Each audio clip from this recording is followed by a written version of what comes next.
Olá, meus amigos, boa noite. Estamos aqui numa aula online para contemplar a alegria do convite para a segunda semana espírita, saúde e espiritismo. Estamos aí desde o dia 14, desde ontem, vamos até o dia 20, nessas aulas que tentam abordar temas diversos à luz da doutrina espírita. Hoje, para todos nós, é terça-feira, dia 15 de novembro. Agora são 8h05 da noite. Então, eu quero dizer a todos, em qualquer momento em que você esteja assistindo esse vídeo, que você, então, mentalize a figura de Jesus, que você, se estiver na sua casa, no seu ambiente de trabalho, onde quer que você esteja, que você peça para Jesus estar com você nesse momento, e com certeza você vai sentir do plano espiritual as melhores vibrações para a sua vida. Porque, como disse Jesus, nós nunca, meus irmãos, estamos sozinhos. Então, muita paz a todos. E o tema de hoje, nós vamos abordar aqui, é a dependência química, à luz da doutrina espírita. E eu vou tomar aqui como base, para o nosso estudo desta noite, um livro que eu recomendo a leitura, meus amigos. Aqui, ó. Vamos lá? Psiquiatria Iluminada. Isso. Esse livro, ele traz as contribuições de André Luiz, pela psicografia de Chico Xavier, à luz de vários dos nossos colegas da Associação Médico Espírita do Brasil. E eu me apeguei aqui ao capítulo 9 desta obra, que é do nosso querido amigo, irmão, Dr. Edson Luiz Cardoso, que navega de braçada nesse tema da dependência química, ajudando, inclusive, as casas espíritas na abordagem do tema, no esclarecimento do tema e, principalmente, no acolhimento dos nossos irmãos que se encontram em qualquer dependência química ou na situação de um codependente, que, se der tempo aqui nos nossos 35 minutinhos, não dá para abordar todo o capítulo dele, mas se a gente conseguir aqui um tempinho, nós vamos fazê-lo com certeza. Deixa eu marcar o tempo aqui. Bom, meus amigos, primeiro eu acho que é importante a gente falar sobre a dependência química e tentar entendê-la a partir dos seus sintomas, a partir do sintoma de um dependente químico, de qualquer que seja a droga, seja ela lícita ou ilícita. A gente não precisa esclarecer isso, eu acho que fica entendível para todo mundo o que é uma droga lícita, o que é uma droga ilícita. E, a partir desses sintomas, a gente refletir sobre a autonomia que nós temos frente ao uso de substâncias, tá bom? Bom, tem algumas características que definem os sinais da dependência química. A gente pode falar primeiro do forte desejo, da compulsão pela substância, que é a fissura, propriamente dita, né? A dificuldade em controlar o uso, desde o seu início, do seu término e da própria quantidade que você usa. Como que a gente consegue mensurar isso na prática? Às vezes a gente pode ter dúvida, inclusive conosco mesmo, se nós somos ou não dependente da substância que estamos usando. A gente vive numa sociedade em que o uso das substâncias lícitas não é só validado, como ele é muito estimulado. E dificilmente a gente consegue contemplar um evento sem que haja a bebida alcoólica, o tabagismo ou alguma outra substância, né? Em algum momento a gente se questiona também, aqueles que fazem uso do álcool ou de alguma substância, se ele já está numa condição de dependente ou não, né? E eu acho que esse segundo critério dos sintomas, ele é importante quando a gente tenta mensurar se a gente está tendo controle ou não do uso da substância. Então, quando estão lá no meu consultório, eu sempre traço um desafio para o meu paciente para responder essa pergunta. Eu digo a ele o seguinte: você consegue sair da sua casa para um evento e ficar sem beber nada, sem fumar? Você consegue fazê-lo em mais de um evento?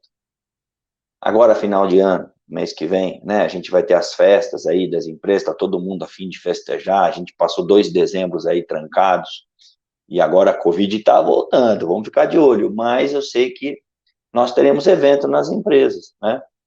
E uma pergunta eu acho importante para a gente se fazer, se a gente consegue passar um mês de comemorações sem a ingestão da bebida alcoólica, por exemplo, né?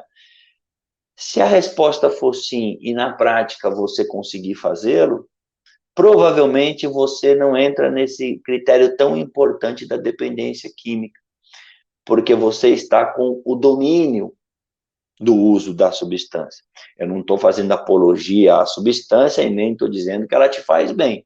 Eu só estou definindo que talvez, se você mantém o controle, não é? A gente vai ver outras questões, você não se enquadra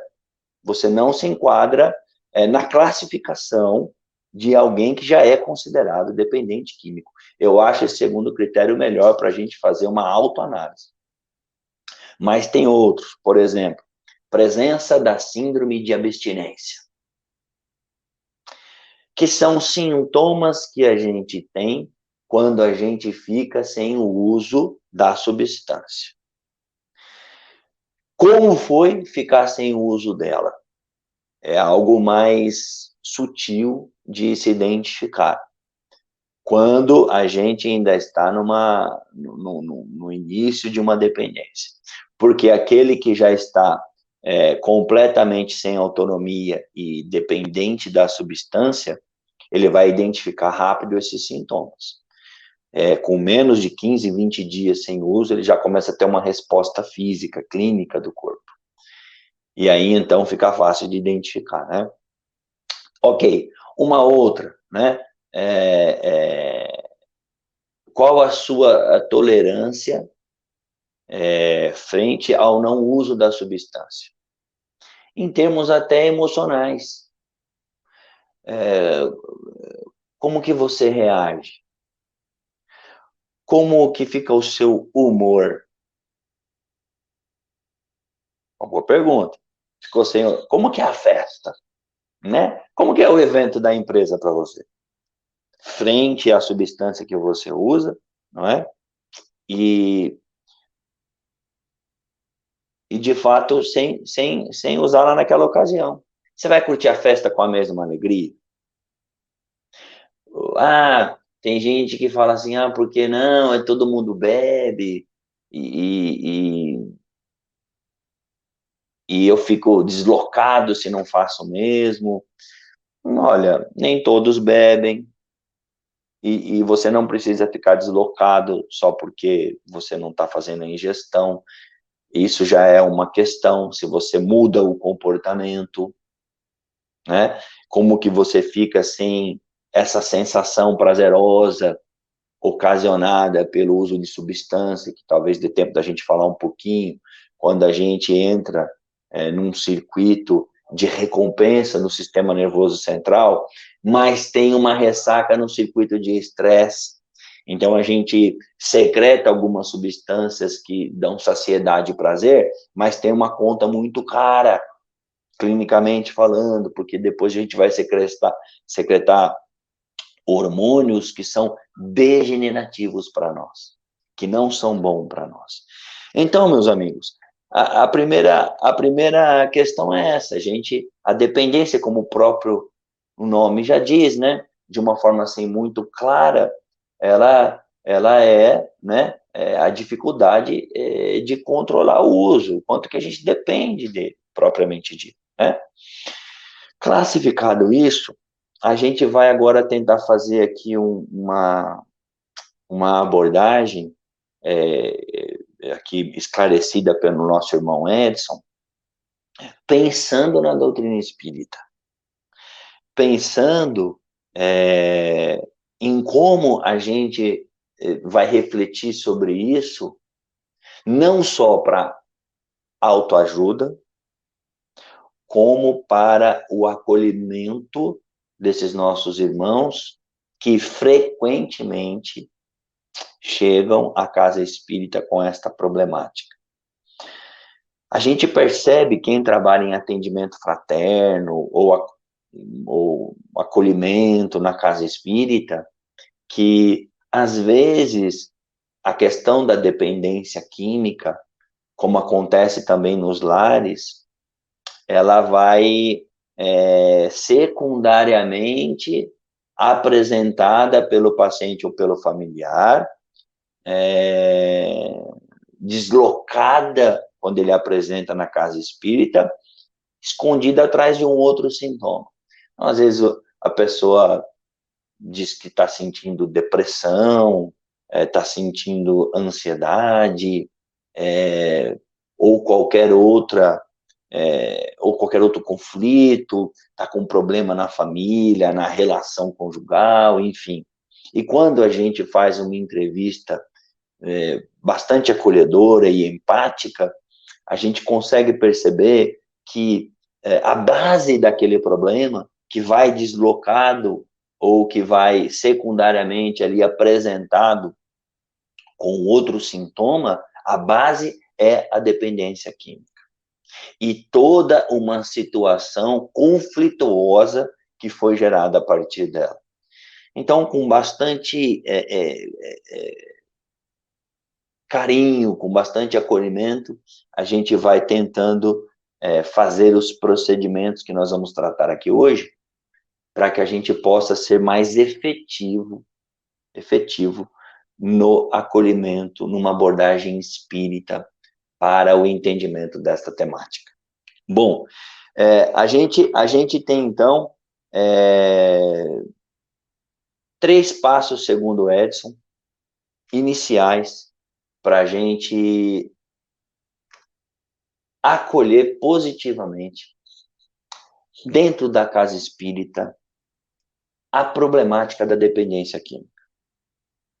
A intervenção, nós vamos falar um pouquinho dela, intervenção, que é o próprio confrontar da situação, uma das partes, eu acho que, talvez, na minha opinião, a mais importante, intervenção, fazer o confrontamento, trazer essa realidade à luz daqueles que estão vivenciando a problemática, a desintoxicação, que nós vamos ver a palavra-chave dela é persistência. Né?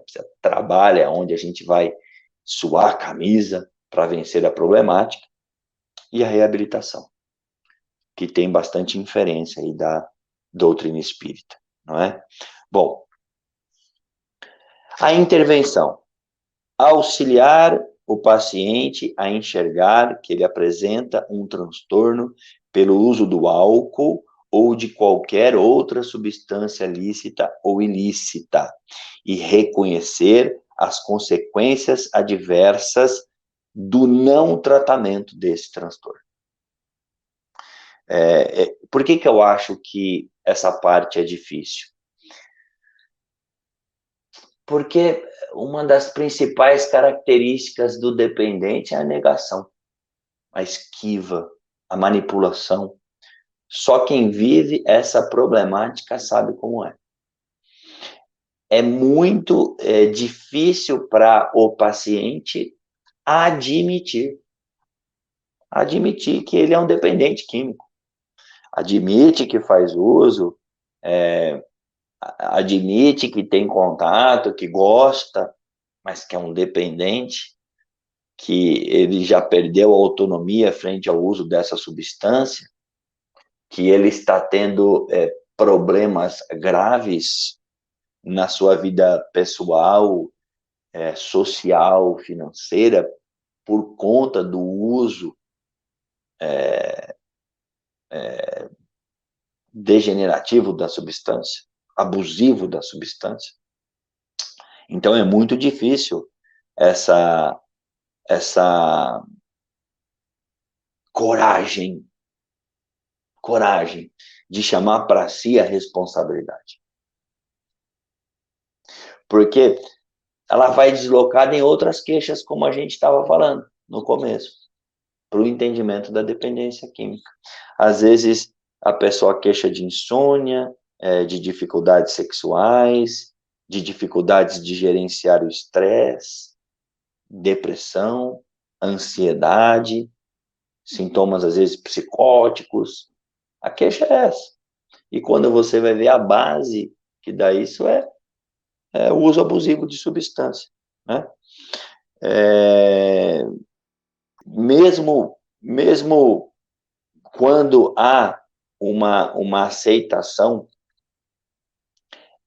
por parte do paciente de que aquilo está gerando algum tipo de transtorno, ele às vezes tem resistência de ver a contundência daquilo e arruma justificativa para não fazer o tratamento.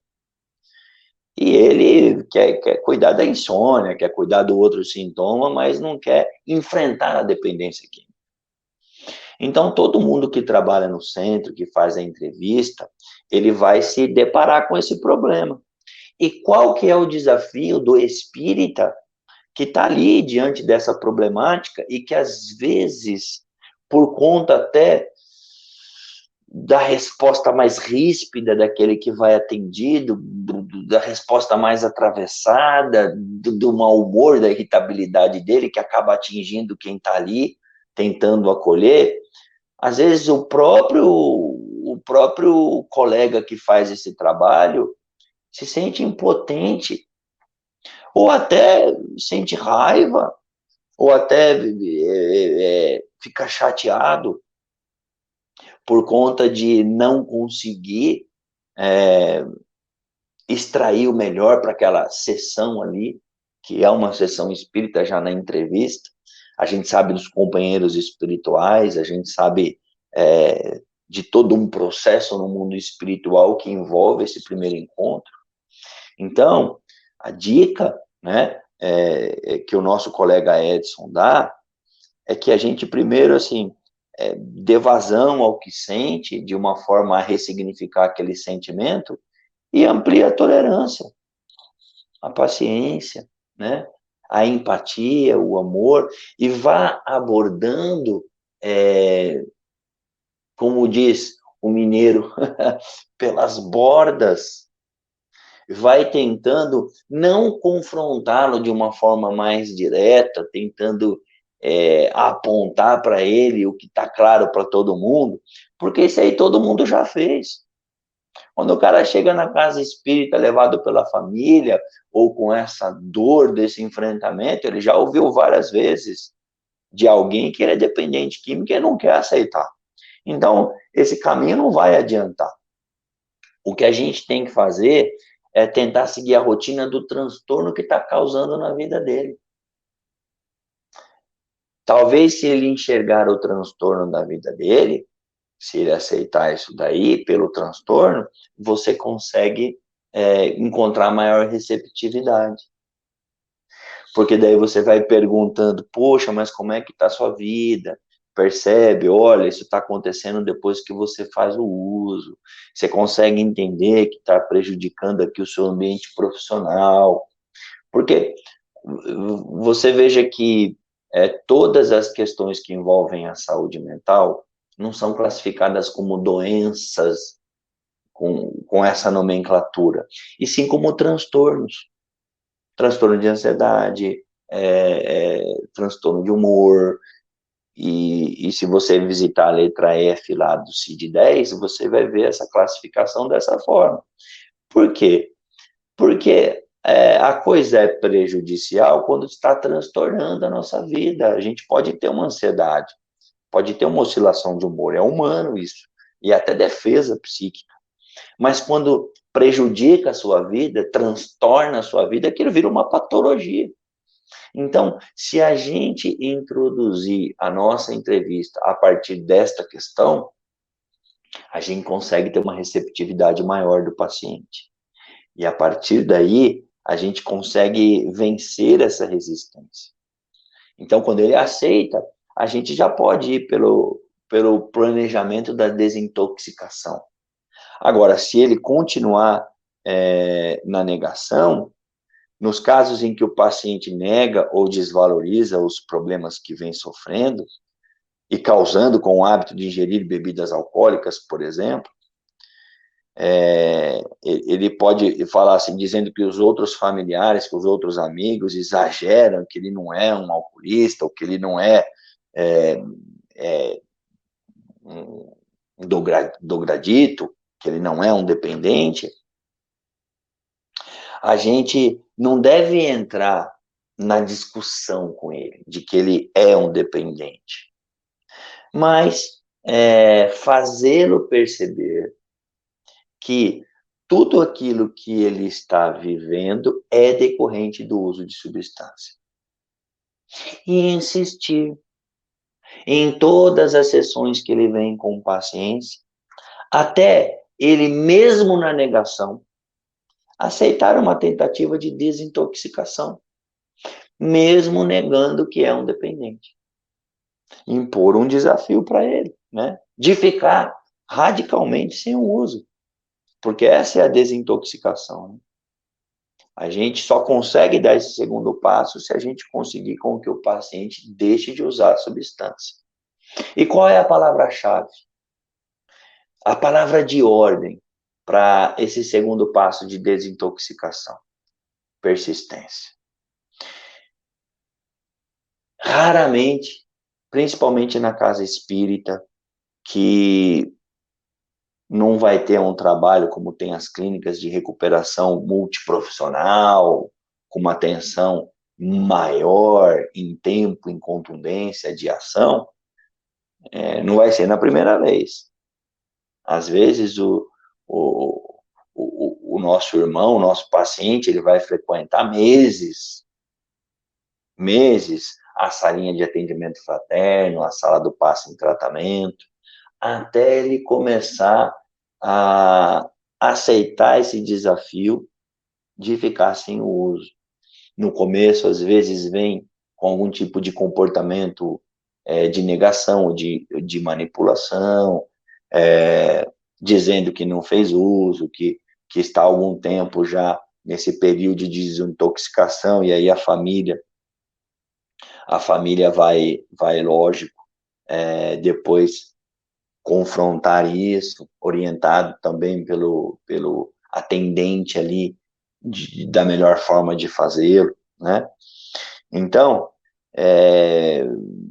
vai continuar naquela, para de usar, para de beber quando eu quiser, mas a gente vai ver que na prática nem sempre isso vai se dar. Então a gente tem que desconstruir essa convicção de que eu consigo, de que eu paro na hora que eu quero, e apresentar para ele a evidência disso. Não de que ele é dependente, mas vai desconstruir essa convicção, a evidência de que essa convicção ela não é tão certa assim como ele está apresentando, não é? Então, vai ser nesse período necessário, assim, mais do que compreensão e empatia nas intervenções. Vai exigir persistência. Vai exigir suor, trabalho, entender que não vai ser uma abordagem única, não vai ser um tratamento curto, e na maioria das vezes, não vai ser só ali no centro que ele vai resolver esse problema tão complexo como é o uso de substâncias. E depois a gente vai para o terceiro passo, que é o passo da reabilitação, que é muito importante este passo, Mas antes, eu quero ler um textinho para vocês aqui, que a gente vai colocar na tela, que está no livro de André Luiz, acerca do ambiente visto pelo mundo espiritual que tem bebida alcoólica, tabagismo, etc. e tal. Então diz: transpusemos a entrada. As emanações do ambiente produziam em nós indefinível mal-estar, junto de fumantes e bebedores inveterados. Criaturas desencarnadas de triste feição se demoravam expectantes. Alguns sorviam as baforadas de fumo arremessadas ao ar, ainda aquecidas pelo calor dos pulmões, que as expulsavam. Nisso encontramos alegria e alimento. Outras aspiravam o hálito de alcoólatras impenitentes, indicando-as, informou o orientador. Muitos de nossos irmãos, que já se desvencilharam do vaso carnal, se apegam com tamanho desvario às sensações da experiência física, que se cosem aqueles nossos amigos terrestres temporariamente desequilibrados nos desagradáveis costumes porque se deixam influenciar. Então, dá para a gente entender como que é esse ambiente, por que o dependente fica tão resistente, né, ao tratamento e ao enfrentamento desse problema. Depois, meus amigos, dentro desse processo todo, a gente vai tentar o terceiro passo, que é o da reabilitação, que tem o tempo mais longo, né? Reabilitação é constituída de 3 etapas. Esforço contínuo para elevar e manter o nível motivacional para a abstinência, ajuda ao paciente para adquirir ou se readaptar a um estilo de vida sem álcool e prevenção de recaída. Bom, nessa fase é muito importante a permanência contínua na casa espírita. No trabalho coletivo das palestras, no tratamento dos passes e da água fluidificada. Porque essa é a etapa cujo enfrentamento espiritual é o mais desafiador. Porque do lado de lá, no mundo espiritual, nos nossos irmãos desencarnados, a gente encontra também a dependência química. E não é tão simples assim haver uma imantação perfeita entre o hóspede e o hospedeiro. Enquanto o espírito encontra essa congruência, ele vai se manter ao lado do dependente de forma muito insistente, obsessiva. Daí leva até o nome de obsessão espiritual. Não significa, como a gente tem humanamente a primeira impressão, de que o espírito obsessor seja um espírito mau. Não. Às vezes é até algum amigo que já desencarnou, ou é um amigo de outro momento da vida, um familiar, ou simplesmente alguém que tem uma afinidade, não só de pensamento, mas como de eleição do vício que vai ali sendo manifestado. A forma do dependente químico espiritual dar vazão à sua dependência é encontrar o hospedeiro, não é tão fácil achar. E quando ele encontra, ele vai apresentar bastante resistência em se desvencilhar. Então, nesta fase em que vai ter o embate do encarnado, E a influência do desencarnado é muito importante, pois o sujeito já está um tempo sem uso, no período de desintoxicação, é muito importante que ele faça visita ao centro espírita em tratamento. Que ele entre no curso, que ele estude a doutrina, que ele faça vibrações, que ele entre no trabalho de desobsessão se a casa oferece, que ele faça o passe pela água fluidificada. Então, é uma fase que vai exigir muito. Por quê? Porque existe a fissura também lá no mundo espiritual. A fissura, por definição, é um forte desejo ou uma forte necessidade de usar a substância. Na visão médico-espírita, o desejo é tão intenso e, por vezes, quase irresistível devido ao pensamento invigilante do usuário estar fortemente influenciado pelos obsessores. Allan Kardec pergunta assim, os espíritos influenciam nossa vida? E a resposta é, mais do que você imagina, a ponto de, às vezes, são eles que a conduzem. E eu não tenho dúvida que, nos casos da dependência química, é isso que se dá. Não estamos tirando a responsabilidade do encarnado, mas a gente sabe que a influência espiritual é muito grande. É muito grande. E não podemos terminar aqui o nosso encontro sem destacar esse outro trecho que está nas obras de André Luiz, que a gente vai colocar aqui na tela para a gente ler junto, sobre a fissura. Ali, no entanto, produzia-se algo semelhante ao encaixe perfeito.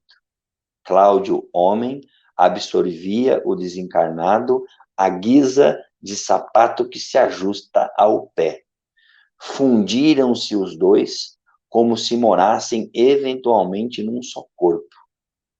Altura idêntica, volume igual, movimentos sincrônicos, identificação positiva.